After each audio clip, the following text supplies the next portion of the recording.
Ядро texnologiyalari meditsinada juda ahamiyatli rol o'ynaydi. Әсіресе nukleer meditsina taravunda.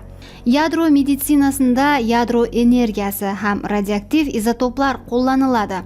Бұл болса кеселдіктерді анықтау һәм емлеу процесслерінде нәтижелі болады. RED һәм SPECT деп аталатын технологиялар арқылы медицина қанегелері организмдегі кеселдіктерді анықтайды.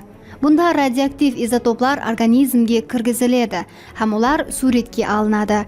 Изотоплар медицинада кеселдіктерді анықтау һәм емлеуде қолданылады. Радиоактив изотоплар уақыт өтуіменен нұрлану шығарады.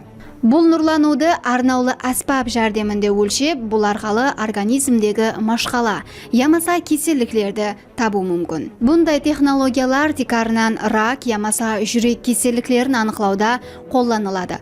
Бұл изотоплар арқылы кеселдіктің жайласуы һәм қаншелі дәрежеде жаманласқаны хақында анық мағлұмат алу мүмкін.